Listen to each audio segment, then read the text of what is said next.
ये खबर पारुल यूनिवर्सिटी द्वारा प्रस्तुत की गई है। बंगाल में घुसपैठियों पर सरकार ने लिया अब तक का सबसे बड़ा एक्शन। सिर्फ 48 घंटों के अंदर तैयार हो गया पहला होल्डिंग सेंटर। पद्मा भवन की तीसरी मंजिल पर रखे गए 3 बांग्लादेशी नागरिक और अब हर जिले में बनेंगे ऐसे सेंटर। घुसपैठियों की खैर नहीं।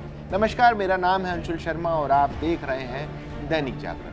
पश्चिम बंगाल से इस वक्त की एक बहुत बड़ी खबर सामने आई है। राज्य सरकार ने सीमा पार से होने वाली अवैध घुसपैठ को रोकने और सजा पूरी कर चुके विदेशी नागरिकों के प्रत्यार्पण की जटिल प्रक्रिया को सुधारने के लिए एक बहुत बड़ा कदम उठाया है। सरकार ने अब हर जिले में होल्डिंग सेंटर बनाने का आदेश जारी कर दिया है, जिस पर काम भी शुरू हो चुका। आइए आपको बताते इस पूरी खबर की एक इनसाइड स्टोरी।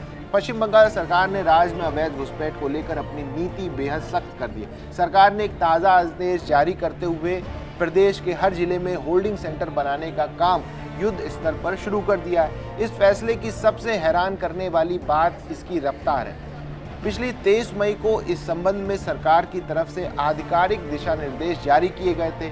इस गाइडलाइन के सामने आने के महज 48 घंटों के अंदर ही प्रशासन ने जमीन पर कड़ाई से अमल करना शुरू भी कर दिया है। सरकार ने इस त्वरित एक्शन का नतीजा ये हुआ कि राज्य का पहला सक्रिय होल्डिंग सेंटर बनकर तैयार भी हो चुका है। ये सेंटर मुर्शिदाबाद के लाल गोला स्थित पद्मा भवन की तीसरी मंजिल पर बनाया गया है। सूत्रों से मिली जानकारी के मुताबिक इस सेंटर के शुरू होते ही यहाँ पर 3 बांग्लादेशी नागरिकों को लाकर रख भी दिया गया है। सरकार के इस त्वरित एक्शन का नतीजा ये हुआ कि राज्य का पहला सक्रिय होल्डिंग सेंटर बनकर तैयार भी हो चुका है। ये सेंटर मुर्शिदाबाद के लाल गोला स्थित पद्मा भवन की तीसरी मंजिल पर बनाया गया है। सूत्रों से मिली जानकारी के मुताबिक इस सेंटर के शुरू होते ही यहाँ पर 3 बांग्लादेशी नागरिकों को लाकर रख भी दिया गया है। प्रशासन इस पूरे मामले को लेकर बेहद सतर्क है। सुरक्षा और गोपनीयता के लिहाज से फिलहाल इन तीनों बांग्लादेशी नागरिकों की विस्तृत पहचान को उजागर नहीं किया गया। सुरक्षा कारणों से भले ही इसके नाम और पते गुप्त रखे गए हैं, लेकिन सूत्रों के हवाले से कुछ बुनियादी जानकारी सामने आई है। बताया जा रहा है कि पद्मा भवन के इस सेंटर में रखे गए ये तीनों नागरिक पुरुष हैं। इन तीनों की उम्र 30 से 40 साल के बीच की बताई जा रही है। इन लोगों को इन सेंटर में पूरी सुरक्षा के बीच रखा गया है। इस जानकारी से साफ हो गया है कि सीमावर्ती जिलों में घुसपैठ और विदेशी नागरिकों के अवैध ठहराव को लेकर राज्य सरकार अब किसी भी तरह की ढील बरतने के मूड में नहीं।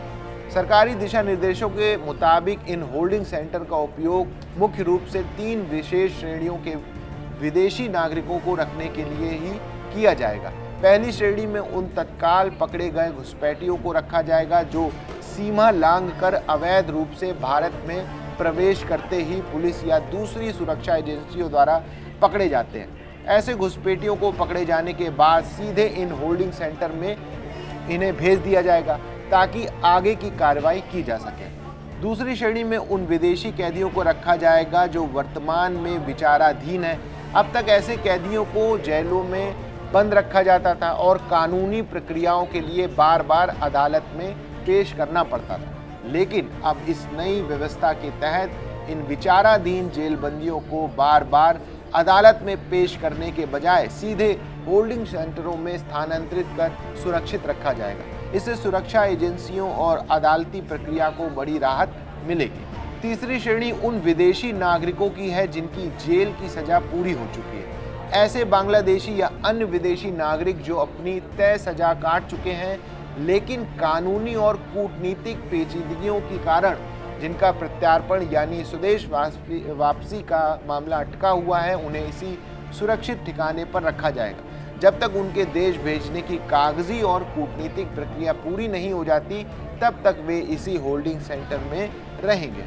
प्रशासन ने जिस तेजी से इस योजना पर काम किया है, उससे सरकार की मंशा पूरी तरह साफ हो चुकी है। सीमावर्ती इलाकों में अवैध रूप से रहने वाले विदेशी नागरिकों पर अब शिकंजा पूरी तरह कस चुका है।